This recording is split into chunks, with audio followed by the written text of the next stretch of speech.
السلام عليكم ورحمة الله وبركاته. أهلا بكم في قناة مزارع البيع في مصر. معكم ربيع المالكي. أنا في وادي النطرون 7 كيلو من الأسفلت. بنصور في قطعة أرض نظيفة جدا، تربة حمراء، أرض في العالي، 22 فدان، تقنين للدولة 80,000. سعر الفدان بيع وشراء 150,000 سعر لقطة.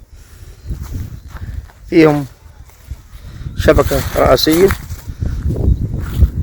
زارعين الجنب ده طماطم، الجنب اللي هناك ده كنتالوب. أرض نظيفة جدا، تربة والجودة عالية، تربة حمراء، فيها بير، فيها ديزل، محتاجة بس طاقة شمسية 10 كيلو أو 20 كيلو تغطي ال 22 فدان. هنا بيزرعوا جميع المحاصيل. طبعا هنا يا جماعة جنبينا موسم حصاد البصل، كانوا زارعين بصل. ده حضراتكم طماطم، وحدودها الجوزرين ده لغاية آخر الأرض، الجوزرين اللي هناك. وجيراننا هنا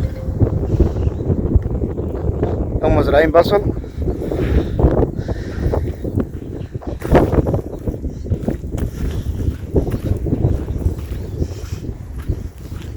ده حضراتكم الديزل، محتاجة طاقة شمسية 20 كيلو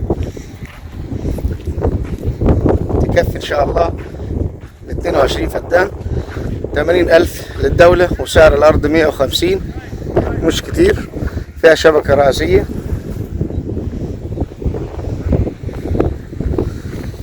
فرعية، وجميع المحاصيل وجميع الفواكه، وملوحة المية 700.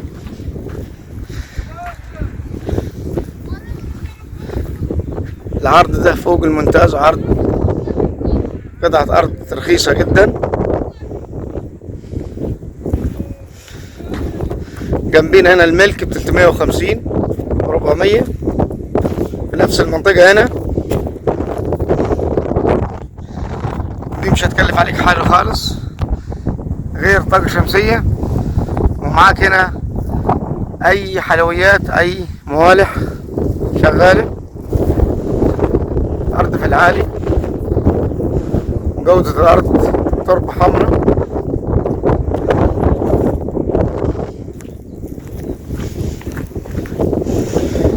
بعد التمليك توقف علينا ب 230,000.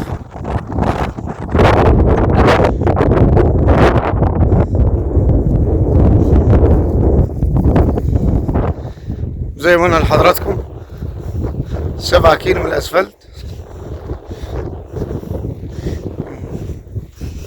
ده هنا طبعا آخرنا طريق راسية من برا، آخرنا خط الجوزرين اللي هناك ده، وهنا الكنتالوب.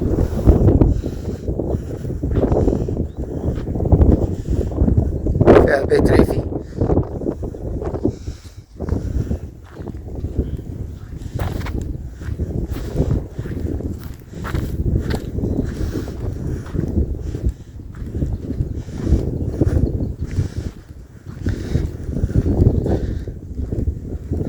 لو حبيت ناخده محول في آخر الأرض هناك عندنا الكهرباء تحت الأبراج العالية اللي هناك ده. لو ركزتوا حضراتكم هتشوفوها. ممكن ناخده محول على أول رأس الأرض. عايزين طاقة شمسية ماشي، والكهرباء بينها وبينها الأرض بتاعتنا حوالي 50 متر، يعني برج واحد بس.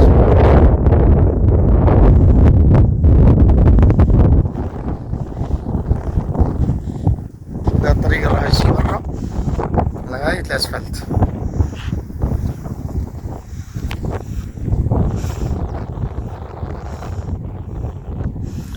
قطعة أرض ممتازة جدا، سعرها بصراحة فوق الممتاز.